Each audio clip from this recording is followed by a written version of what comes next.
Hora de falar de números e de dinheiro. Segundo a Associação Brasileira das Administradoras de Consórcio, de janeiro a maio deste ano foram vendidos no país mais de 1 milhão de novas cotas de consórcio, um aumento de 28% em relação ao mesmo período de 2010. Para a gente entender as vantagens desse tipo de negócio, vamos conversar aqui com a Flávia Oliveira, nossa comentarista de economia. Flávia, bom dia. Por que esse crescimento está tão grande, né? Disparou aí nesse primeiro semestre? A estabilização da economia ajuda e a alta dos juros nos crediários também estimula muito a migração, o setor de transporte, de consórcio, sem dúvida alguma. As pessoas fugiram um pouquinho aí do financiamento. Exatamente. Aí tem o emprego está com bons indicadores, a renda está em alta, então sobra um dinheirinho para essa poupança. As pessoas acabaram buscando isso por uma série de vantagens, né, Flávia? Quer dizer, os juros são bem menores.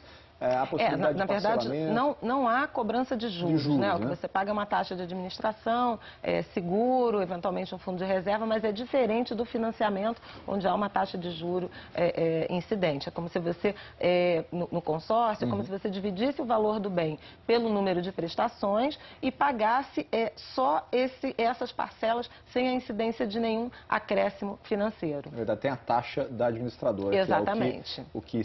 Que é o que remunera quem administra aquele formato, mas é como se você fizesse uma espécie de poupança, vai poupando todo mês para comprar o bem.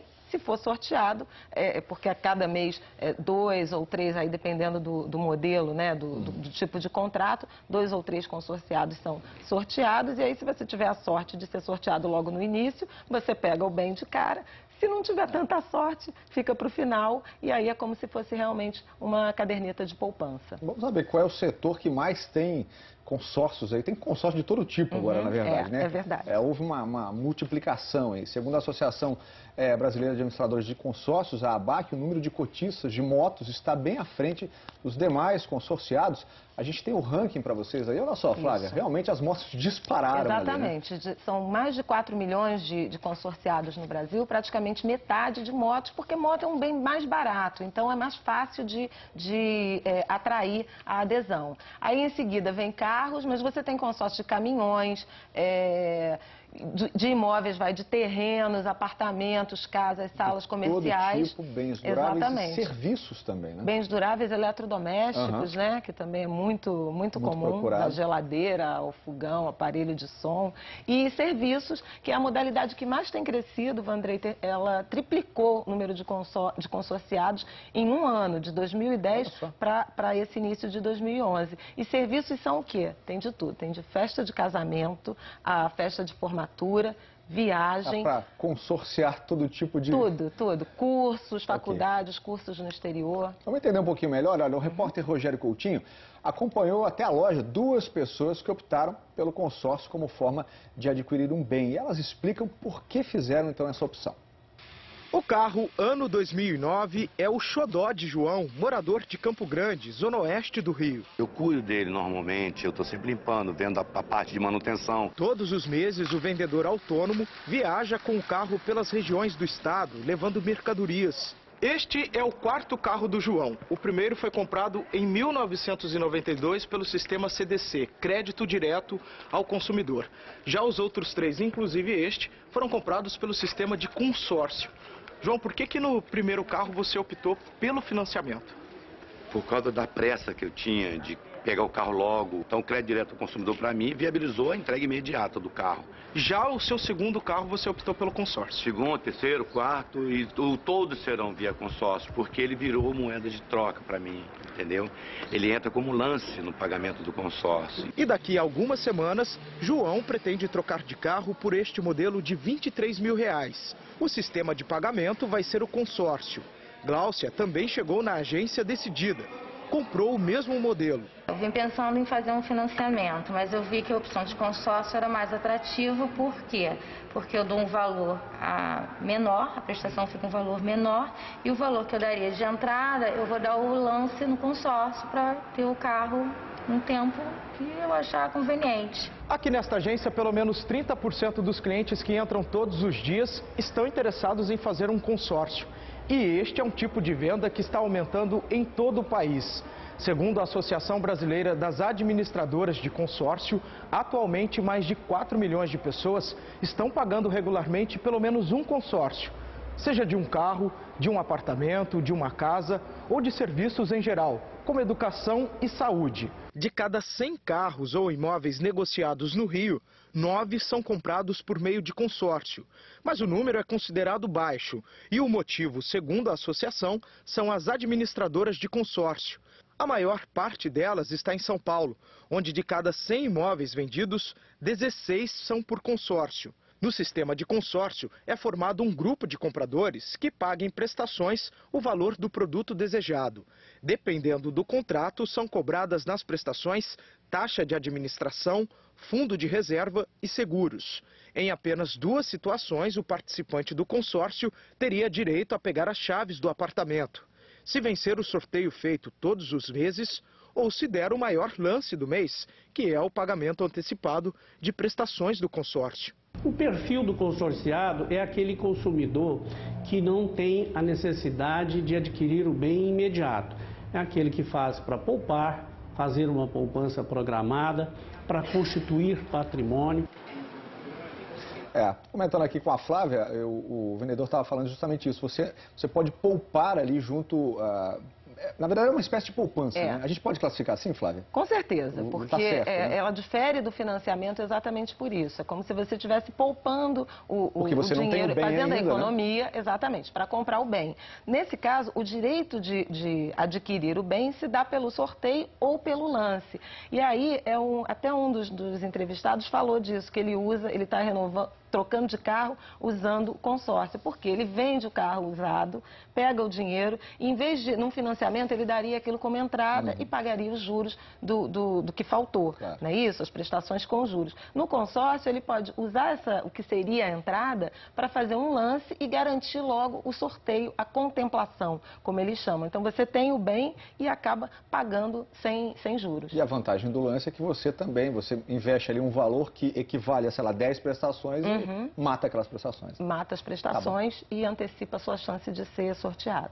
Flávia preparou para a gente algumas simulações para a gente entender aí carros, motos, bens duráveis. Vamos a essas ilustrações, Flávia, para a gente dar uma olhada, para a gente entender melhor. Olha só, no caso de moto. Isso, a gente usou ali um valor de referência de R$5.000.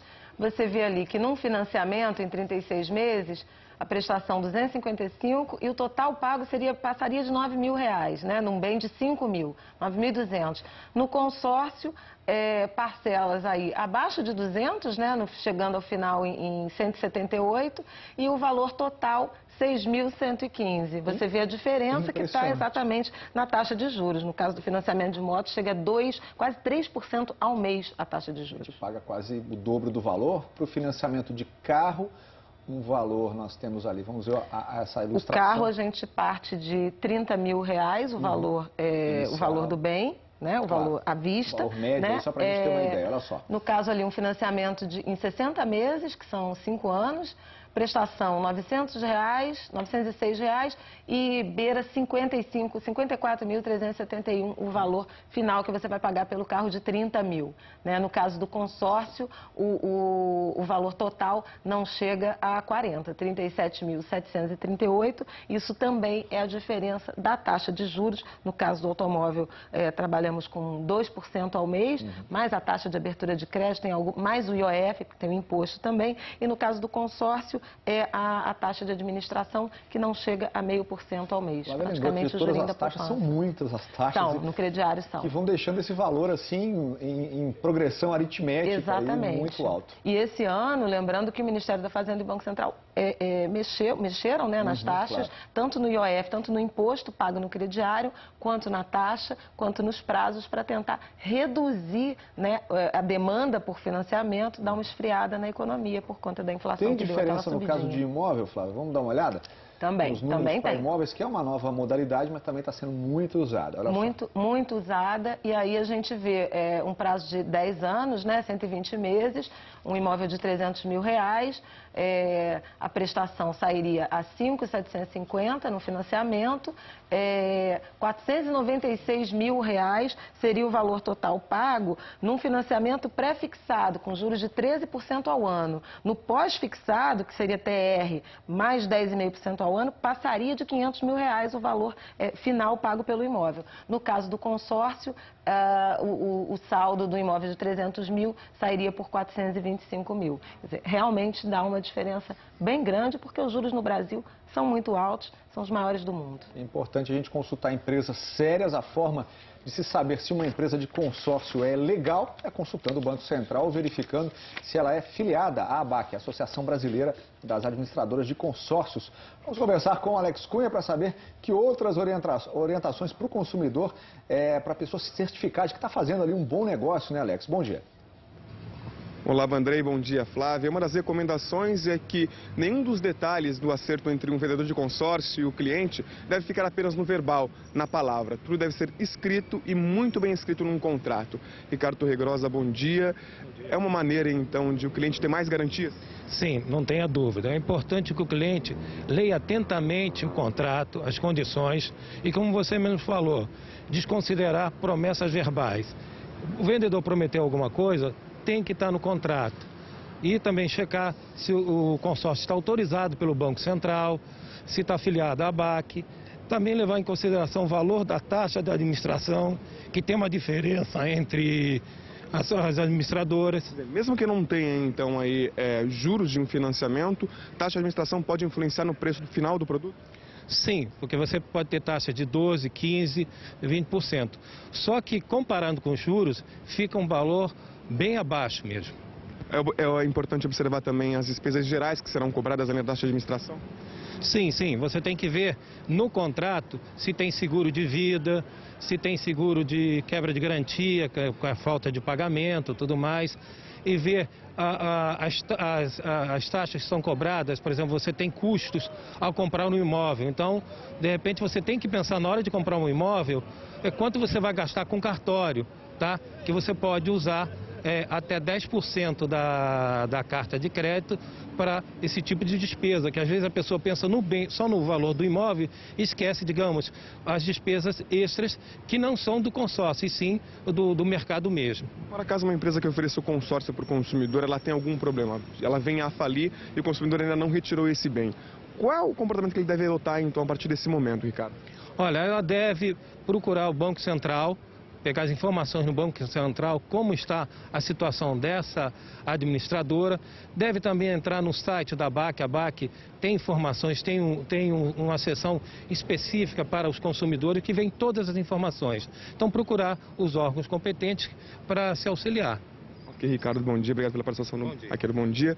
Bom, e a lista, então, das empresas que estão autorizadas a fazer consórcio, as que não estão autorizadas, do Banco Central e também da ABAC, e mais dicas, então, para fazer desse sistema de compra da melhor forma possível, na nossa página na internet, g1.com.br/RJ. Vandrei, Flávia. Obrigado, Alex. Olha, Flávia, é importante também a pessoa ter muita certeza de que vai fazer, porque em caso de desistência, né? Como é que fica a situação de na verdade, todo aquele dinheiro que você pagou? É importante ver qual é a regra que está estabelecida em contrato, tanto no caso de inadimplência quanto no caso de saída, de desistência, porque eventualmente você pode perder um pedaço do dinheiro por desistir e romper naquele grupo. E como última orientação, eu diria para as pessoas tomarem cuidado, como a gente falou muito em poupança, como parcelar sem a cobrança de juros, não cair na tentação de fazer um grupo de amigos, fazer informalmente o consórcio, porque você não estará protegido, claro, né? E não está apto, né? Nem pelo Banco Central, nem pelos PROCONs. Procurar também os órgãos de defesa do consumidor das suas cidades para ver se tem reclamação em relação à empresa que você decidiu escolher para fazer o consórcio. Isso tudo é muito importante. Pesquisar antes de mais nada. Flávia. Com certeza, sempre.